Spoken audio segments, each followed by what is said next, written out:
पूज्य ज्ञान शेखर बाबा और अन्य संत महापुरुषों के जुगलपाद चरणों में कोटि सा नमन। इस महान यज्ञ में धर्म स्तर पर पधारे हुए अपने जीवन के महत्वपूर्ण कार्य करने हेतु सत्संग प्रेमी महानुभावों, माताएं, भक्तिमती बहनों, आप सभी के अंतःकरण में बैठे परमपिता परमेश्वर को बारंबार प्रणाम। अभी हम लोग पाठ के माध्यम से और पूर्व वक्ता के माध्यम से हम लोग सुन रहे थे माता शौरी और भगवान श्री राम जी के प्रसंग, भक्ति के विषय में। तो माता शौरी पूर्व जन्म में खिखिरनी थी, जिसको गिलहरी हम लोग कहते हैं।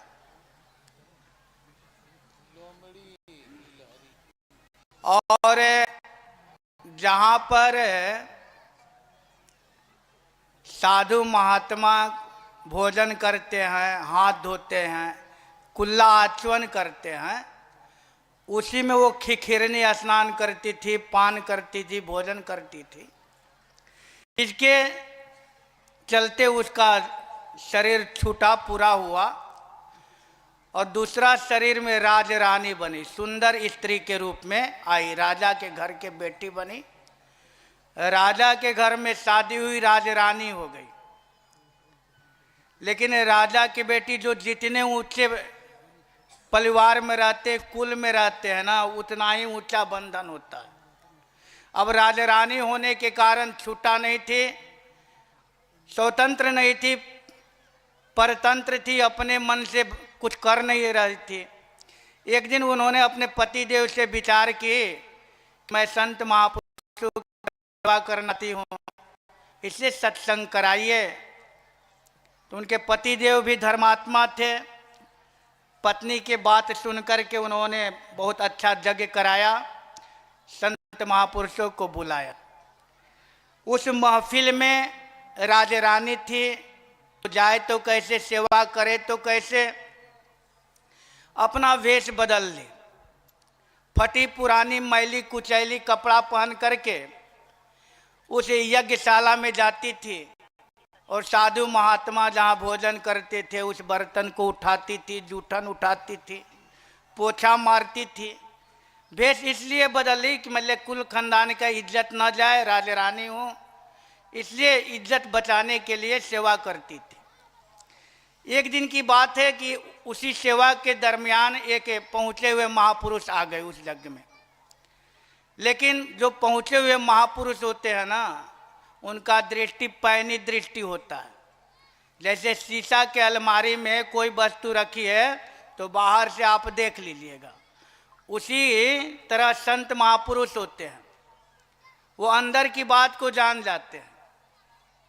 वो उस महिला को देख कर के समझ गए कि ये राजरानी है, लेकिन कुल की रक्षा करने के लिए भेष बदल करके सेवा दे रही है। सेवा से प्रसन्न होकर उन्होंने कहा कि बेटी वर मांगो, मैं तुम्हारी सेवा से बहुत प्रसन्न हूँ। तो राजरानी कहती है कि प्रभु, अगर आप मुझ पर प्रसन्न हैं तो मुझे यही वरदान दीजिए कि मेरा शरीर पूरा हो जाए और मैं मर जाऊं, और जब जन्म होवे तो नीच कुल में जन्म ले, और मैं सुंदर न रहूं, कुरूपा हो जाऊं, चेहरा देखने लायक न रहे, काली कलुट्टी हो जाऊं। संत महापुरुष उनके वचन सुन करके खुश हुए और कहे कि यो मस्तु, जैसा चाहती हो वैसा ही होगा। राजरानी का शरीर पूरा हुआ, तीसरे जन्म में भील के घर में जन्म ले। शरीर से असुंदर थी, सुंदरता चली गई, काली कलुटी थी। एक दिन उसकी शादी हो गई किसी भील के लड़के से।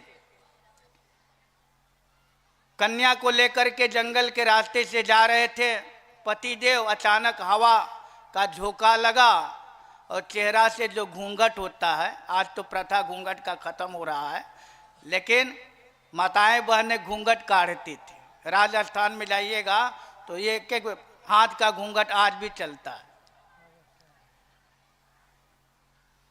तो माँ शौरी घूंघट काट के जा रही थी पालना पर बैठ कर के पालकी में। एकाएक हवा उठा और चल जो था घूंघट का सर से उठ गया। पतिदेव के नजर पड़ा, देखता ये भूतनी काली कलुट्टी, चेहरा देखने लायक नहीं, इसको घर ले जाएंगे तो गांव के लड़का भूत भूत कहने लगेंगे, डर जाएंगे, इससे कैसे हूँ ये बलाय से छुटकारा मिले। वैसा ही सोच रहे थे मन में।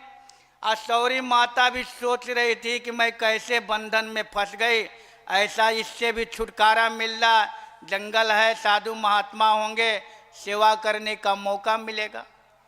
उधर पति वैसा सोच रहे हैं, पत्नी ऐसी सोच रही है।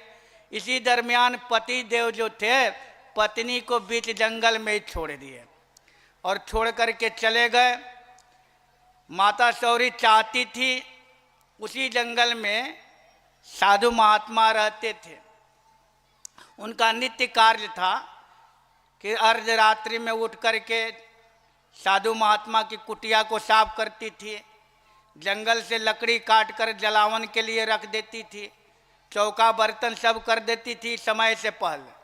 जिनका जिनका सेवा था वो सब सेवा पूरा हो जाता था, और जिनका सेवा था वो चिंता में पड़ जाते थे कि हमारा सेवा हमको जगने से पहले कौन पूरा कर देता है।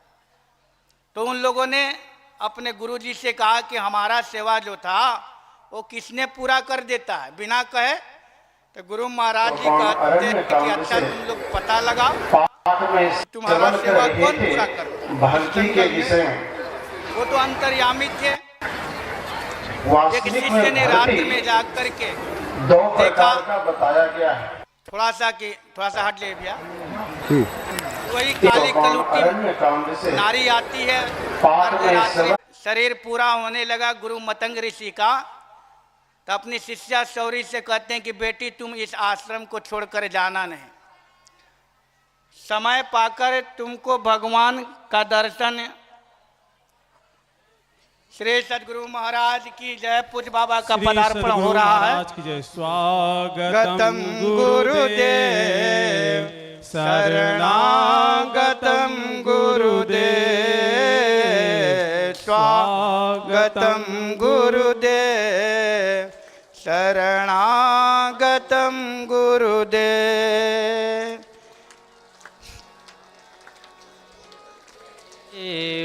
शरणागतम गुरुदेव, स्वागतम गुरुदेव, शरणागतम गुरुदेव, स्वागतम स्वागतम स्वागतम गुरुदेव।